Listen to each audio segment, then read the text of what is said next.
¿Qué tal, amigos? ¿Cómo están ustedes? Gracias por estar en contacto con nosotros, no solo desde todo el país, sino también desde el mundo.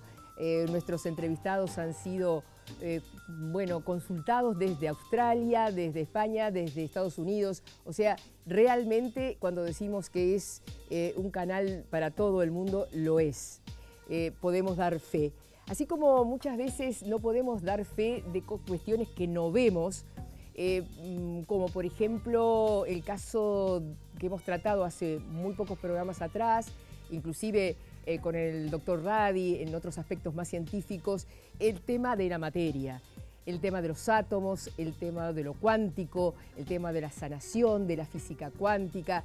Ustedes saben que Demócrito tuvo que esperar sus teorías, tuvieron que esperar 2200 años hasta que pudieran retomar nuevamente la concepción de la partícula más pequeña o átomo. Átomo quiere decir partícula indivisible. Y bueno, durante 2200 años la humanidad desconoció estos adelantos y a este pensador. Luego, frecuentemente se ha ido elaborando temas sobre lo cuántico, que tiene que ver con que básicamente el cerebro nuestro es un receptor de nuestra principal herramienta, que es nuestro cuerpo, pero es básicamente un receptor. Y tiene la gran matriz, esta gran matriz para lo cual estamos aquí, que es la experiencia. O sea, hablábamos con Servino que la libertad se conquista con acción, la acción es experiencia, y todo va coincidiendo, las miradas más místicas, las miradas más científicas, las miradas más clarividentes. Por lo tanto, tenemos que mirar un poquito las capacidades con las que venimos y en la matrix en la cual nos sumergen desde los padres, la familia y el sistema educativo y el sistema en general, el sistema económico, y nos hace olvidar aquella riqueza con la que todos nacimos y aquellas potencialidades que todos todavía conservamos. Así presentamos a nuestro entrevistado de hoy.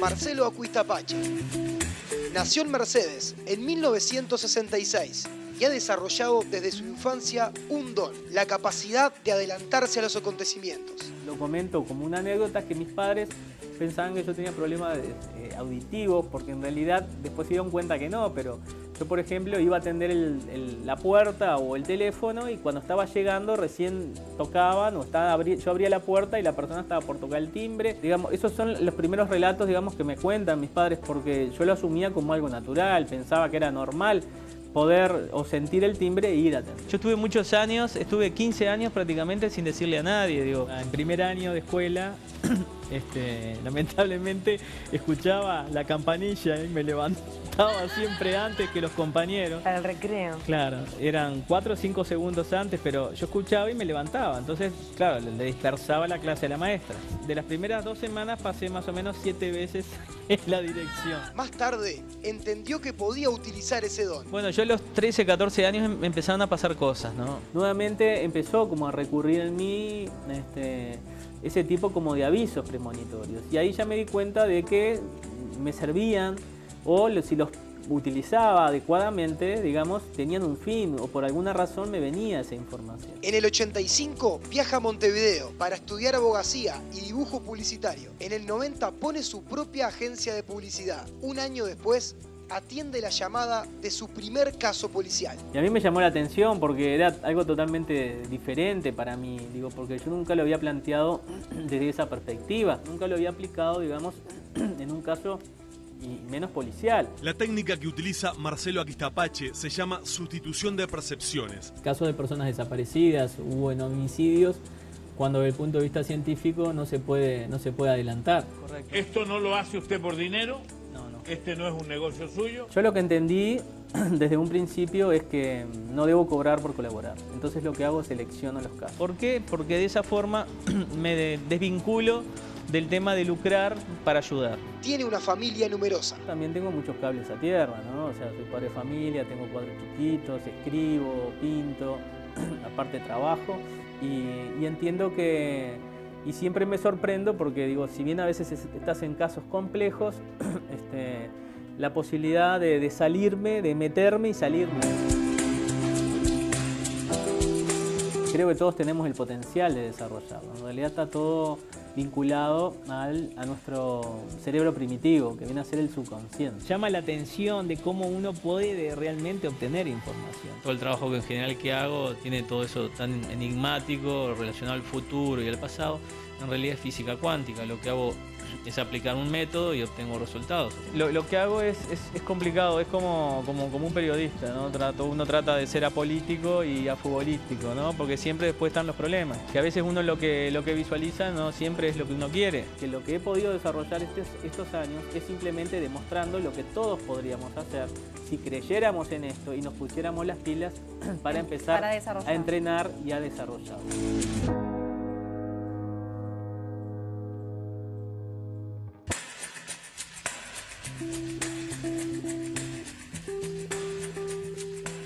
Qué maravilla contar contigo aquí. Bueno, un verdadero placer poder estar contigo y bueno, con toda la audiencia. Increíble, en estos días se cumplía un mes de la desaparición de Milvana. Sí. Y tú fuiste uno de los primeros consultados por la policía, ¿no? Sí, en realidad, digo, yo lamentablemente a veces en este tipo de casos termino de alguna forma intentando hacer mi aporte, ¿no? Y fue un caso muy complejo porque a veces uno obtiene información pero luego tiene que hacer un análisis racional de eso. Entonces, y este tipo de situaciones en Uruguay no existía prácticamente. Entonces, los secuestros. Lo que es secuestro con esas características, ¿no? Con esas cantidad de días de desaparición. Yo estoy acostumbrado, por ejemplo, a estar en contacto lamentablemente con secuestros como puede ser México. Y la mayor parte de las veces está lamentablemente la persona fallecida por las características de los secuestradores, que México es una infamia la forma en que generan esos secuestros, desapariciones asesinatos, forzadas y asesinatos colectivos. Pero además la hazaña con que lo hacen es realmente un desastre y me llegan esas cosas. ¿Te consultan de esos Es como, países? claro, me consultan de muchísimas partes, de México, de Brasil, de España, de Estados Unidos, de Argentina, incluso fiscalías de México, fiscalías de Argentina y después familiares.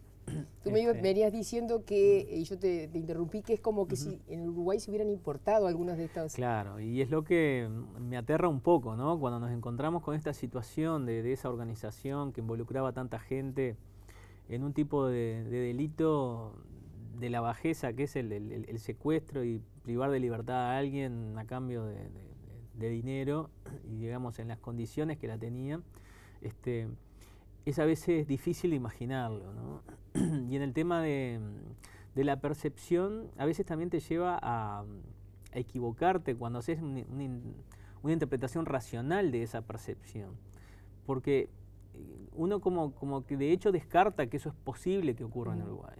Y además seguramente se tiene que, tú debes de necesitar en este caso para apoyar al trabajo de investigación, la información más completa, claro, reunida por parte de quienes están en la investigación, de la familia, no sé. Sí, de se hecho, me ocurre que debe ser así, ¿no? Yo a veces trato, si bien de tener los datos de la persona, fecha de nacimiento, fotografía y una prenda, en realidad no lo hago para hacer una brujería, lo que hago es para obtener información. El hecho de estar viva, la persona está emitiendo información a través de los sentidos. Esa información viene a ser como una onda emitida, una onda de radio, una onda de televisión que se emite de forma natural. nosotros, o sea, el ser humano está capacitado para obtener información que la persona se emiten. Lo que ocurre es que desde hace millones de años que no utilizamos esa posibilidad, porque el hombre, a diferencia de los animales, desarrolló el cerebro racional. Entonces dejó de utilizar esos sentidos. Por ejemplo, el sentido de la percepción extrasensorial, que no era otra cosa del hombre primitivo la posibilidad de adelantarse a un acontecimiento, porque era la forma de poder sobrevivir. El hombre primitivo subía una montaña porque venía una inundación, o sea, se guarecía porque iba a llover, iba hacia la derecha porque a la izquierda venía un peligro inminente. Siempre se estaba anticipando y de esa forma podía sobrevivir. Lo que ocurrió es que cuando empezó a desarrollar el cerebro racional, tuvo tanto éxito a nivel evolutivo que cada generación crecía con 180.000 neuronas nuevas, o sea, cada generación era 180.000 neuronas más inteligentes, por lo tanto hacían mejores herramientas, por lo tanto modificaban más el medio ambiente. Entonces, eso llevó que al cabo de miles y miles de generaciones nuestro cerebro racional comenzó a crecer y de alguna forma se llevó la conciencia hacia él, o sea, tomó el control y el subconsciente, que es el verdadero cerebro, o sea, el cerebro primitivo del hombre, quedó una especie de esclavitud con el cerebro racional. ¿El reptiliano, decís tú? Lo que se puede llamar reptiliano. Que hoy, digamos, con el avance de la ciencia vendría a ser el reptiliano. Claro, yo lo que ocurre es que yo siempre trato de armar mis propias teorías y me baso en eso para aplicar métodos y a mí me dan resultados increíbles, o sea que respaldan un poco lo que yo hablo. Yo lo que hago es dividir, digamos, lo que es el cerebro racional y el subconsciente. El cerebro racional es el cerebro moderno, es el que analiza, el que cuestiona, el que razona, el que acciona la parte muscular. Y el subconsciente viene a ser el piloto automático, el que se ocupa de mantenerte vital y viene también a ser el disco duro donde se guarda toda la información. También es donde se generan los sentidos. Lo que ocurre es que como el cerebro racional evolucionó a posteriori, digamos, toda la información que accede al subconsciente viene filtrada por el cerebro racional. Entonces, como te comentaba, esa evolución del cerebro racional llevó a que el hombre, gracias a la inteligencia, no tenía que anticiparse a los acontecimientos, porque si llovía tenía techo, si hacía frío tenía abrigo, y de esa forma vivía más tranquilo, tenía más tiempo para él, para pensar, y eso llevó a que el cerebro racional de alguna forma limitara las posibilidades y el potencial de nuestro cerebro verdaderamente. ¿Nuestra conciencia dónde está? Bueno, la conciencia, yo lo que entiendo... Porque hasta ahora, físicamente y científicamente, nadie la localiza en ningún lugar. Yo tengo mis teorías en base a eso. ¿Qué pasa? El hombre primitivo, o sea, o nuestros ancestros, que no eran hombres, hace 5 millones de años, el ser humano, nuestros ancestros no éramos seres humanos, tenían una capacidad craneal de unos 500 centímetros cúbicos. Actualmente tenemos casi 1400. Esos casi 900 centímetros cúbicos de diferencia es el cerebro racional que evolucionó. El hombre primitivo, de alguna forma, tenía esa dependencia solo al subconsciente, porque prácticamente no tenía cerebro racional. Entonces, el químico que más se generaba en el hombre primitivo era la endorfina, o sea, lo que actualmente genera el subconsciente. Lo que ocurre es que actualmente la endorfina se genera ante estímulos exteriores. Por ejemplo, ves a alguien que querés, te dan una buena noticia, el subconsciente genera endorfina. Pero en el hombre primitivo era el químico que más funcionaba en nuestro cerebro, porque el cerebro racional era muy básico, muy pequeño. Pero cuando había un acontecimiento externo, en ese caso, y tenía que reaccionar, el cerebro racional generaba la adrenalina, y la adrenalina era lo que le permitía a ese individuo poder responder rápidamente estar alerta y salir. Al empezar a evolucionar el cerebro racional, comenzó a generar más cantidad de adrenalina. Y hoy en día se sustituyó. O sea, el mayor químico que se genera es la adrenalina y la endorfina solo se genera ante estímulos exteriores. Como que cambió el plano. Por eso hoy vivimos en pánico y con mucho miedo, porque tenemos mucha adrenalina. La adrenalina generada por el cerebro racional. Que la conciencia, a mi criterio, cuanto mayor ansiedad tenemos, mayor estrés tenemos, está más sobre el cerebro racional y no sobre el subconsciente. Bien, vamos a dejar acá porque seguramente nos vamos a explayar enseguida sobre muchísimas cosas, sobre este hombre que es escritor, pintor e inventor, no sé, o creador de técnicas de las cuales vamos a hablar durante el programa, porque me parece que van a revolucionar inclusive a la ciencia. Ya la están haciendo.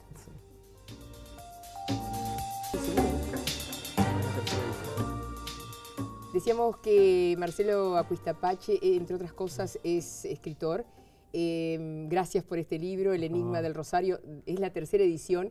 Está fantástico. Sé la trama porque es de un personaje que tiene mucho de autobiografía tuya. Sí, en realidad es un cura que tiene capacidades extrasensoriales que lo envían a Melilla, que es a una capilla en Melilla, que es la Capilla Santa María, con la misión de restaurar el lugar e investigar qué fue lo que pasó con seminaristas que desaparecieron años atrás, décadas atrás. Entonces, él llega a ese lugar, empieza a restaurar el lugar y en base a las vivencias y percepciones que tiene, empieza a investigar y empieza a descubrir qué fue lo que sucedió con esos seminaristas. Este es el personaje. ¿Qué hay de ficción y qué hay de realidad? Bueno, en realidad... ¿Tú lo investigaste esto realmente? Sí, lo investigué y después lo terminé novelando porque no pude ahondar más en la investigación. En realidad... ¿Se sabe por qué desaparecieron o desapareció? Bueno, en realidad no se sabe, no se supo. Nunca se supo. La novela sí se sabe. La novela se sabe, está bien. Pero todo surgió por un contacto. Me llama una señora para pedirme si yo podía ayudarla en la búsqueda de un hermano que había desaparecido. La señora vivía en Pueblo Centenario y yo justo la semana siguiente iba para Tacuarembó, entonces le dije que pasaba por ahí, así me contaba, porque le costaba hablar, se puso a llorar por teléfono. Entonces fui, una señora 86 años, divina persona, y me sorprendo porque quería saber si yo lo podía ayudar a buscar a su hermano.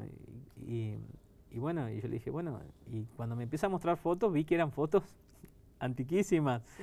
De hecho, el hermano había desaparecido en 1953 cuando estaba en un seminario en esa Capilla Santa María.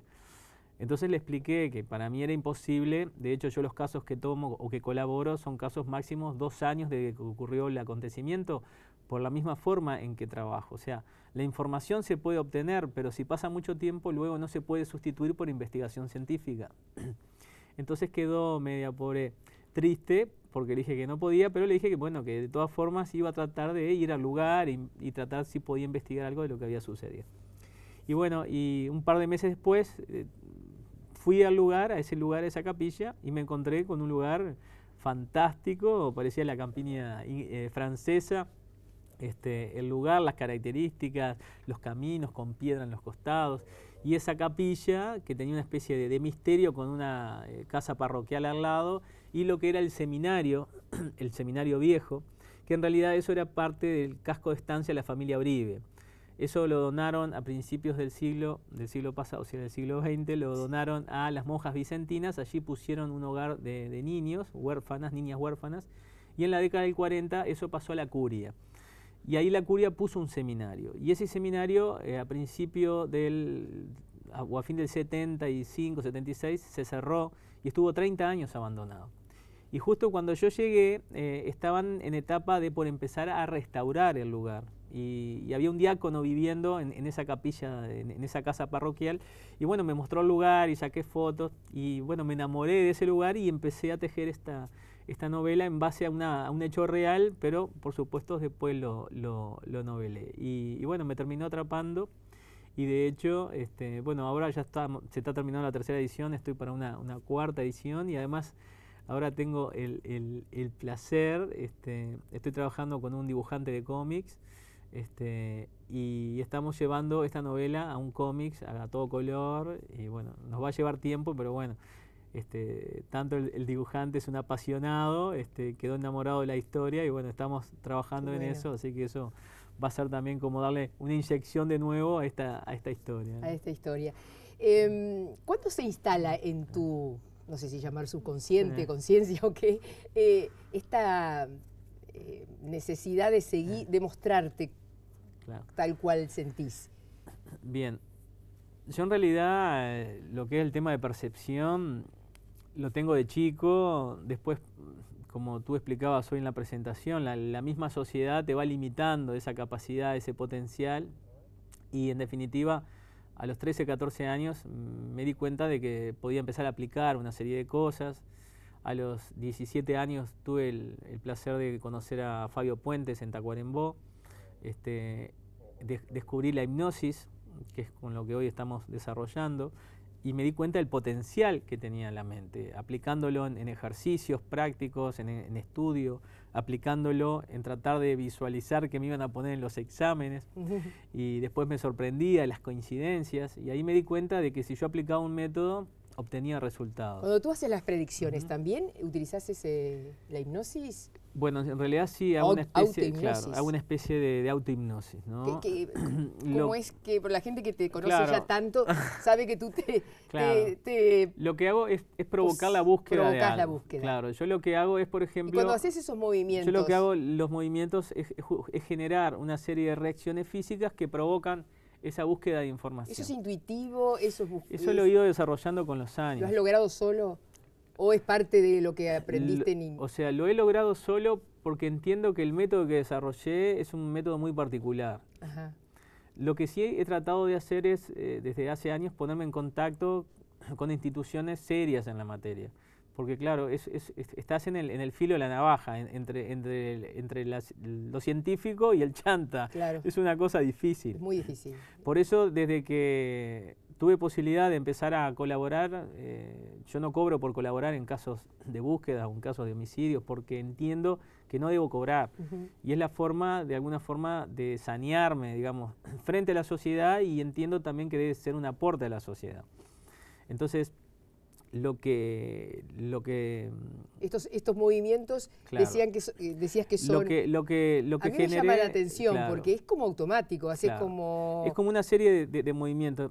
El tema es que si yo estuviera obteniendo... Con la cabeza, ¿no? Claro, estuviera obteniendo información de forma constante de todo, terminaría enchalecado. Lógico. Entonces lo que debo generar es una serie de reacciones físicas para provocar la búsqueda. ¿Y cuáles son las reacciones físicas? Y bueno, yo lo que hago es tratar primero de instrumentar, de tener frente a mí como que fuera un briefing, o sea, el nombre, por ejemplo, una prenda, fecha de nacimiento. En el caso de búsqueda de información de acontecimientos futuros, lo que hago es tratar de posicionarme frente a un kiosco de revistas que sé que va a estar dentro de 6 meses o dentro de un año. Y trato de posicionarme enfrente y visualizar aquellas noticias que se destacan, que salen de lo común. Tú ya lleva 2 años que tú predijiste, si me equivoco me corriges, quién iba a ser el presidente y vicepresidente del Uruguay. Sí, eso fue...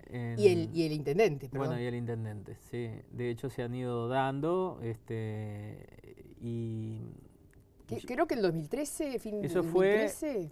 Eso fue en el 2013, octubre del 2013 hice la visualización para el 2014, que allí se dio lo de Sendik y lo de Tabaré Vázquez. Y después también ya hice la visualización ahí mismo del futuro intendente, que hablaba de un calvo del Partido Socialista. Y de hecho, bueno, se han ido dando todas esas características, ¿no? En el caso de Sendik, algo lo catapulta y de golpe queda como vicepresidente, cuando había, digamos...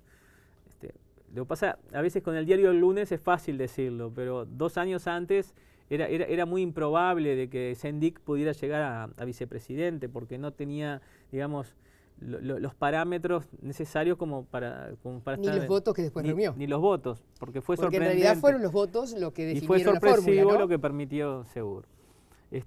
Lo mismo en el caso del socialista, de Martínez, ¿no? Porque ahora dice, ya, pero es muy fácil saber. Sí, pero hace 2 años no era fácil saber, porque de hecho también yo veía de que iba a estar confrontado con una mujer de una personalidad muy fuerte, muy mediática, pero que veía que terminaba triunfando Martínez.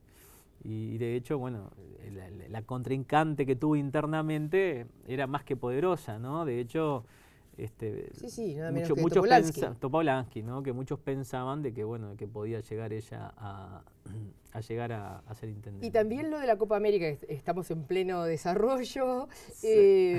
También auguraste que iba a ser un equipo de camiseta oscura. Acá dicen los muchachos que igual jugamos con la alternativa En el oscura. 2013 lo que yo dije fue que, porque me habían preguntado en el 2013 referente al Mundial. Al Mundial del 14. Sí, yo me acuerdo que tú dijiste, la Argentina veo... Que Argentina iba a festejar. ¿No? No sabía si ganaba, pero que sí iba a andar muy bien. De hecho, llegó a la final. Y los festejos que hubo en Argentina me hacían acordar, digamos, los Mundial de 78, por eso intuía de que le podía ir muy bien a Argentina. Referente a la Copa América, a mí lo que me llamó la atención, digo, porque no es algo que si uno lo analiza racionalmente lo diría, es que me daba la impresión de que la camiseta de Paraguay es como que se destaca, ¿no? No digo que vaya a ganar, pero sí que va a tener un papel preponderante, ¿no? Un papel importante. El problema es que justo ahora, este sábado o ayer, sí, digamos, claro, y esto lo estamos haciendo el miércoles y está saliendo el domingo. Entonces, bueno, tenemos algunos datos que no están actualizados. Claro, entonces es un poco eso que decir, bueno, está. Pero de hecho está en una revista Paula que salió el año pasado. Claro, o sea que eso ya está, negarlo, ya está escrito, seguro. No lo podés. Entonces, ¿Revés estas cosas? ¿Las revés? Yo lo que trato es de no reverlo, porque si yo lo visualicé es porque va a ocurrir. Entonces tengo esa teoría, a veces me puedo llegar a equivocar, porque también digo, soy humano y me puedo llegar a equivocar, a veces la interpretación racional, pero de hecho siempre trato de, la primera percepción es la que vale, aunque parezca ridícula, aunque parezca improbable, y esa improbabilidad es lo que le da después cuando ocurre, que tiene mayor como efectividad, porque es increíble cómo eso puede haber ocurrido, ¿no? Lo de Milvana, cuando tenías ahí sus cuestiones, su nombre, su fecha, su prenda, ¿qué te daba? Bueno, en el caso de Milvana, al principio me trajeron un ponchito de lana que tenía que usaba ella, y la lana no es lo aconsejable para trabajar. O sea, la lana tiene como una estática diferente. Yo siempre prefiero una blusa de algodón o alguna camisa de algodón. En realidad lo que hago es obtener información de la prenda. Básicamente sería como un pendrive, ¿no? O sea, un elemento tecnológico que permite guardar información. Hace 20 años nos daban un pendrive y no sabíamos para qué servía. De hecho, no se había desarrollado la tecnología. Hoy en día podemos guardar de películas un montón de información. Lo que ocurre con la prenda es que viene a ser una especie de pendrive natural o una información digital natural. Y a través de la prenda se puede obtener información. Y al principio con el poncho me generaba un desprendimiento. ¿Desprendimiento es cuando tú sentís...? Un desprendimiento es cuando tú tocas la prenda. O sea, yo lo que hago es tratar de posicionarme en el lugar que está la persona. Cuando yo toco la prenda de una persona fallecida, te genera un desprendimiento que va como de la base de la nuca hasta la espalda. ¿Tú sentís como que se eriza o qué? Es como que te corre como una energía, ¿no? Una electricidad, algo Es como así. una electricidad, asociado a tristeza y amargura. A lo largo de todos estos años, fíjate que yo estoy colaborando desde el 91 y he ido desarrollando los métodos y las técnicas, hay como 3 categorías, ¿no? En ese desprendimiento. Uno, lo que es muerte natural, cuando una persona desaparece, por ejemplo, y no saben dónde está, y tú tocas la prenda y te genera ese desprendimiento, pero es como una estática leve, constante, y ves todo como en tonos de ocres asociado, y una tristeza como de serenidad, pero de tristeza. Eso es muerte natural, capaz. Muerte natural. Luego está lo que es, por ejemplo, muerte por violencia. La muerte por violencia, tú tocas la prenda y te genera, es un desprendimiento como intenso y leve, intenso y leve. Como pinchazos, diríamos. Son como pinchazos, como corriente alterna. Como corriente. Pero lo curioso es que las imágenes que me vienen imágenes vívidas como que fuera una filmación. Una película. Con movimiento, una película. Y muchas veces te viene información de la víctima y del victimario. Te viene como información combinada.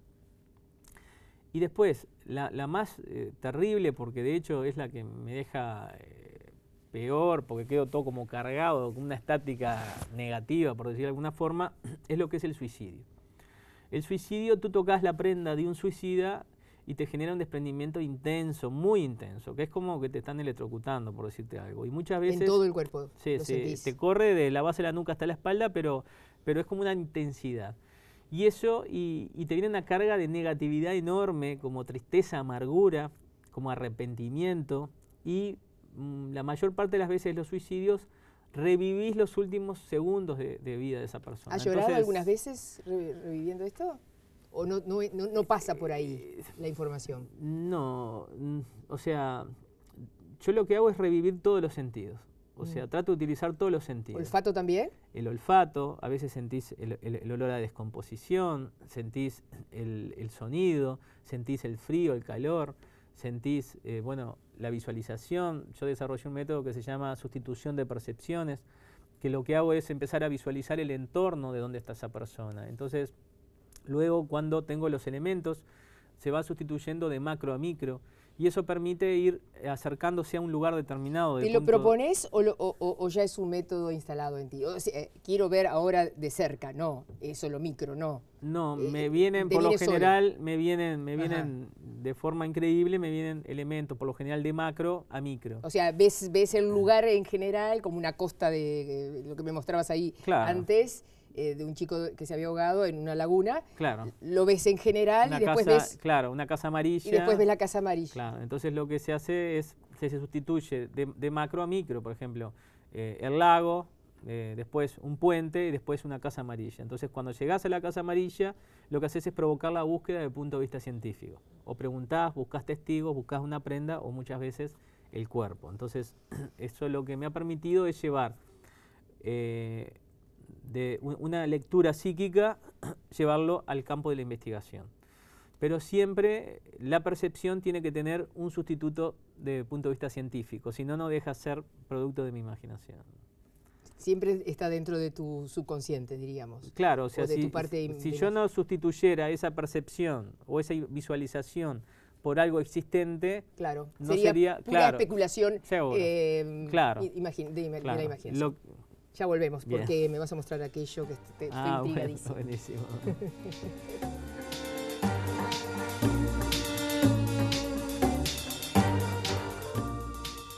Con las redes privadas móviles de Antel podés gestionar tu empresa en cualquier momento y lugar desde tus dispositivos móviles. Informate y solicítalo a través del 0800 2030 o en empresas@antel.com.uy. Antel, avanzamos juntos.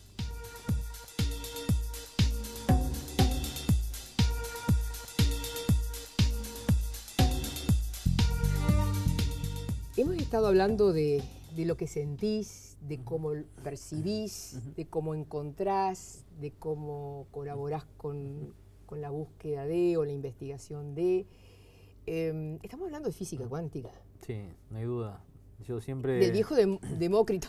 Sí, como tú decías, 2200 años. Yo en realidad soy un atrevido, ¿no? O sea, yo no soy científico, pero tengo la convicción de que lo que hago tiene una base científica o física. Al menos yo lo que entiendo es que si yo aplico un método y obtengo resultados, quiere decir que hay algo que permite sostenerlo en el tiempo, o sea, y repetirlo. O sea que de hecho, la limitación de la física cuántica está dada por la propia física que utilizamos, que es la física tradicional, que dice que hay determinadas cosas que no son posibles. Entonces me he rebanado el cerebro, por decir de alguna forma, de tratar de desarrollar mis propias teorías de cómo es que funciona, cómo puede ser que uno pueda obtener información de algo que ya sucedió o de algo que va a suceder. Sí, porque estás en el pasado y en el futuro, claro, o en el presente, en todos los tiempos. Claro, entonces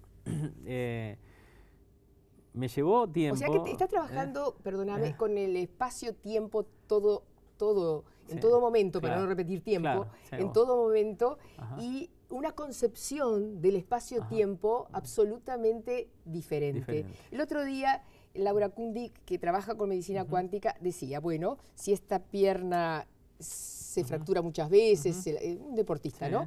Me imagino un canal limpio, donde esa pierna está sana, y empieza a revertir, no sé qué, bueno. Bien. Luego yo le agregaba, bueno, lo cuántico es la distancia que hay entre, supongamos que estos son dos pensamientos, y tenemos cuántos millones de cientos de miles de pensamientos por...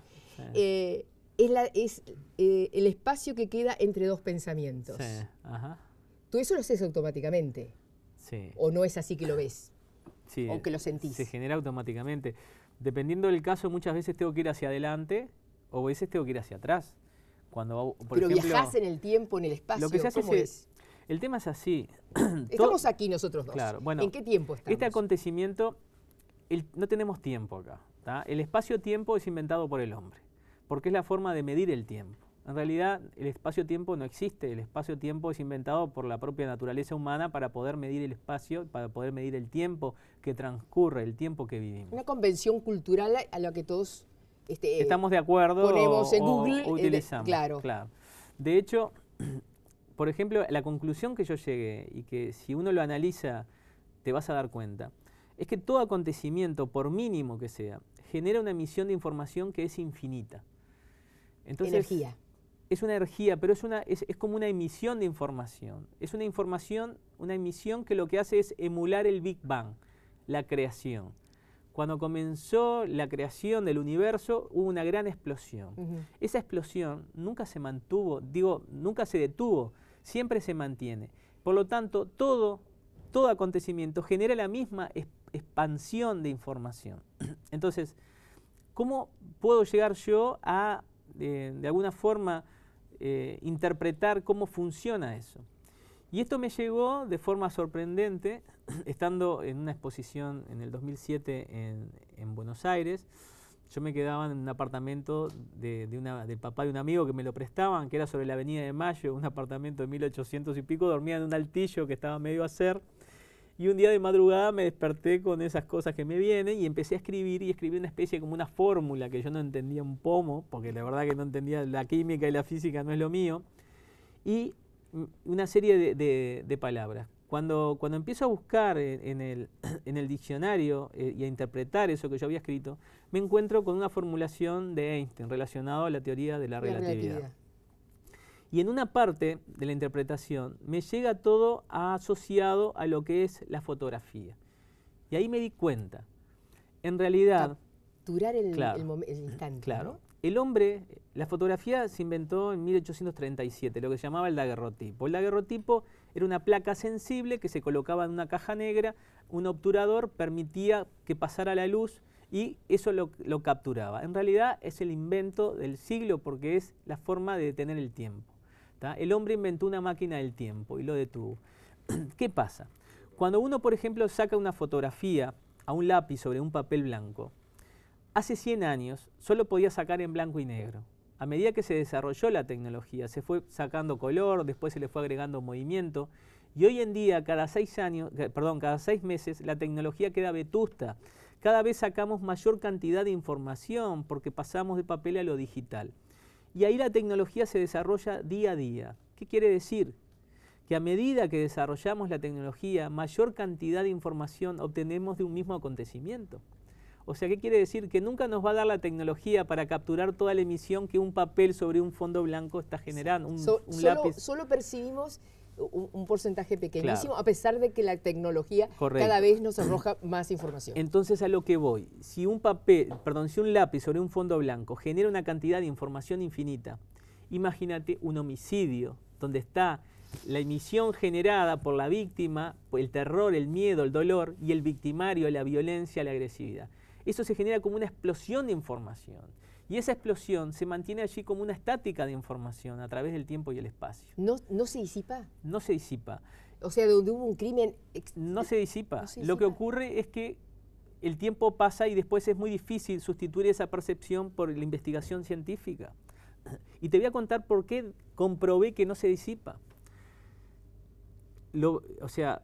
Colaboro en casos reales de forma muy seguida. Muchas veces tengo que ir a un lugar donde lamentablemente ocurrió un homicidio, porque es donde empiezo a obtener un montón de información, que luego eso puede ser sustitutivo con la investigación científica. Pero algo que me permitió comprobar de que aunque pase el tiempo, esa información se mantiene allí, me pasó en el 2012. Tuve el placer, fui invitado por Chilevisión, que es un canal de Chile, a un programa que se llama Psíquicos. Tuve que ir y había una prueba de ingreso, y bueno, pasé esa prueba de ingreso y estuve 3 meses viviendo en Chile. Mi mujer casi me mata porque se quedó con los 4 chiquilines acá, pero bueno, para mí fue una experiencia increíble. Y lo que hacían eran capítulos de personas psíquicas de diferentes lados que nos ponían pruebas. Te hacían 4 pruebas y al final del capítulo elegían al mejor, elegían al que se tenía que ir, iban quedando, digamos, como un reality show de psíquicos. Un reality show, lo único que no convivíamos, sino Claro. que se grababa, pero fue una capítulos. experiencia fantástica. Pero a lo que voy, es el ejemplo lo que me pasó. había una experiencia que te hacían, te vendaban los ojos, te subían a una van, a una camioneta, te tapaban los oídos, te ponían música fuerte, durante 1 hora te daban vuelta por Santiago, que yo aparte de Santiago, como que me larguen, no sé, en la China más o menos, porque no conocía nada. Después te cambiaban de camioneta y te llevaban a un lugar con los ojos vendados. Entonces, tú, con los ojos vendados, tenías que decir dónde estabas, qué había ocurrido allí, qué lugar era. Y bueno, y a mí me llevan a un lugar. Por supuesto, cuando me llevan, me preguntan dónde estoy y empiezo a describir, ¿no? Entonces hablo que es un lugar donde se reúne gente, asociado al arte y la cultura, que era un lugar atemporal, como que se usaba en el pasado y en el presente, que no era un lugar rígido, sino que tenía techos que se armaban y se desarmaban, que estaba rodeado de gente, que había una tonalidad bordó. O sea, empiezo a describir lo que podía ser un circo. Y en un momento determinado el conductor me pregunta así, ¿pero qué ocurrió acá? Y me empieza a venir información y yo como animal que soy la empiezo a decir.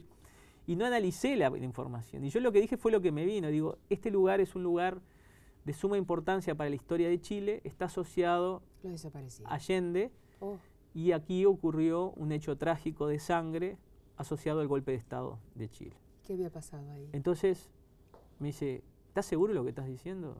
¿Sabés dónde estamos? No tengo ni idea, le digo. Me saca la venda y estoy en un circo. Y yo me agarraba la cabeza, digo, ¿qué dije? ¿Qué hice? Claro. Bueno, salí de ahí pensando que, bueno, que la mitad del relato estuve acertado, pero la otra mitad que me había ido al pomo, al carajo, digo. Cuando llega la final, que nos llevaban a un lugar fantástico y era todo, bueno, pensé que me volví a Uruguay porque dije, esa prueba que para mí era muy importante, pensé que me había ido mal o me había ido semi mal, por decir de alguna forma. Y cuando eligen, digamos, el sobre con el ganador del capítulo, que era el capítulo 4, me sacan a mí, mi nombre. Y entonces me dice, ¿está contento? Le digo, no, sorprendido, porque la verdad pensé que me iba a ir. Entonces me dice el conductor, dice, fíjate qué curioso, cuando estuvimos, la mayor parte del tiempo estuviste describiendo el lugar donde estábamos, que era un circo. Y cuando te pregunté qué había ocurrido allí, tú me dijiste que era algo relacionado a la historia de Chile, al golpe de Estado de Allende, y de hecho yo me sorprendí, porque no entendía cómo en un circo... El Estado de Pinochet a Allende, ¿no? Claro, perdón, el golpe de Pinochet a Allende. Y bueno, y empezamos a investigar y resulta que en esas 4 esquinas donde estaba ubicado el circo, había sido los primeros 6 fusilamientos después del golpe de Estado. Habían armado como unas empalizadas allí y los primeros 6 detenidos habían sido en el lugar donde estaba el circo. Tremendo. Entonces, ahí me di cuenta que aunque pase el tiempo, la información queda. Impresionante, ¿no? Ya venimos.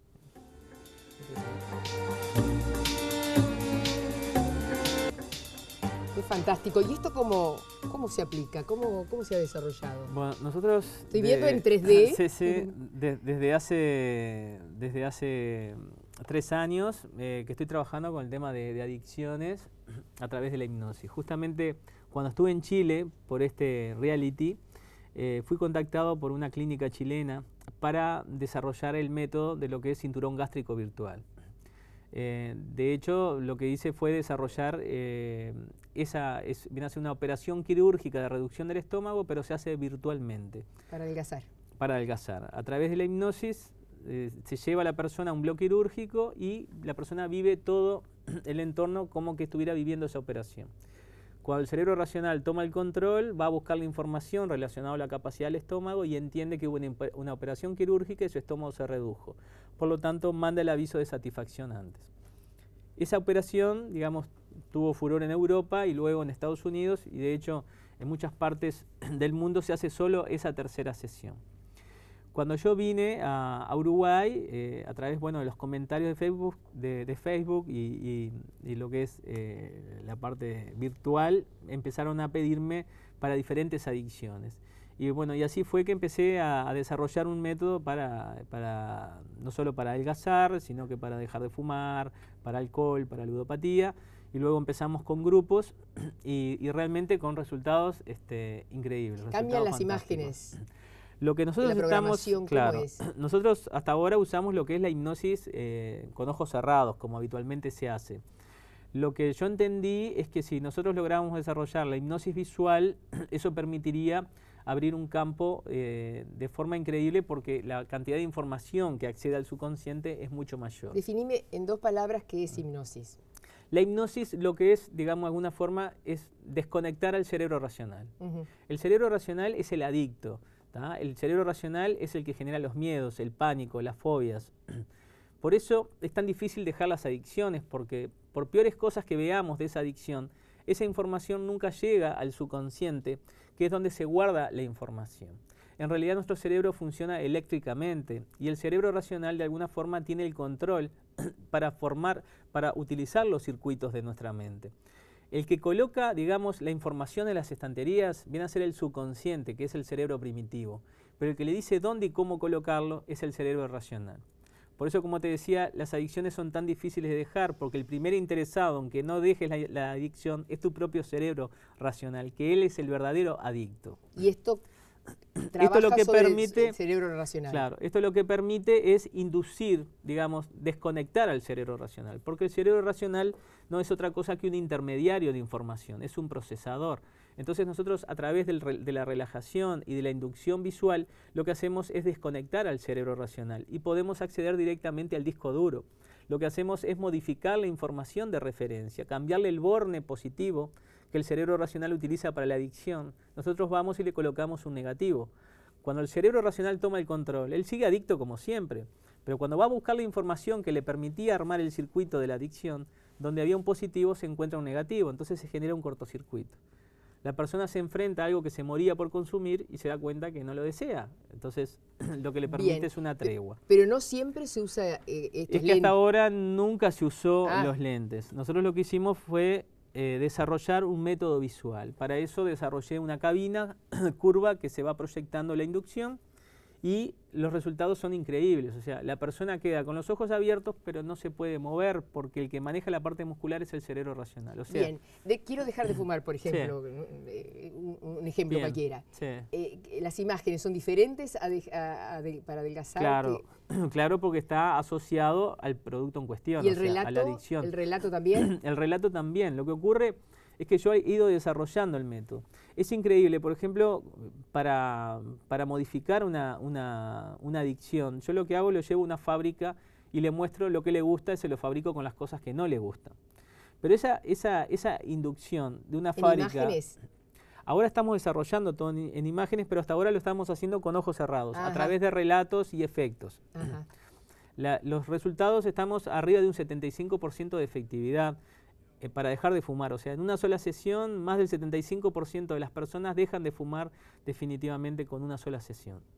Lo que nosotros estamos haciendo es desarrollando la parte visual, que lo que va a permitir es no solo darle información, sino que lo van a poder ver esa información, lo que va a generar un cambio estructural aún mayor. Lo que te comentaba de esa fábrica, por ejemplo, si la persona está 25 minutos dentro de la fábrica, en estado de hipnosis, si ese relato que estás en la fábrica, yo te lo contara, te lo describiera normalmente, a mí me llevaría 5 horas y media. ¿Qué quiere decir? Que eso es como una cascada de información por la cantidad de compresión, por la velocidad que tiene ese relato. Desde el punto de vista racional es prácticamente ilegible poder describir y contar lo que se habla en esa fábrica. Sin embargo, el subconsciente tiene la capacidad de absorber porque es un cerebro esponja. Entonces, este método notablemente va a permitir abrir un portal de forma increíble, por ejemplo, a desarrollar aprendizaje de idiomas, a desarrollar material de estudio. Por ejemplo, yo sé que suena un poco loco todo esto, pero estoy seguro que va a funcionar. Nosotros las pruebas que estamos haciendo ahora, por ejemplo, un relato que lleva 30 minutos, yo lo estoy pasando en 1 minuto y medio. ¿Tá? Luego que termina, uno si lo escucha, racionalmente es ilegible, parece una cosa de locos, un relato de locos. Pero le doy a la persona un formulario múltiple opción y el 90% de las personas me lo contesta correctamente. O sea que no importa la velocidad con que yo le dé la información, el subconsciente lo captura. Entonces no estaba muy equivocada cuando me grababa en aquella época y me dormía escuchando la lección. Es que justamente cuando... Para llegar a tener medalla de oro hay que hacer eso. Y ahora con estos aprovechar mientras uno duerme, claro. Mientras uno duerme, qué increíble, ¿no? Sí, sí, cuánta información. Me quedaría horas. Bueno, ¿Por qué brindamos? Tú haces el brindis. Bueno, bueno, por ti, por el programa y bueno, por todos los uruguayos. Bien, salud. Salud. Gracias, amigos.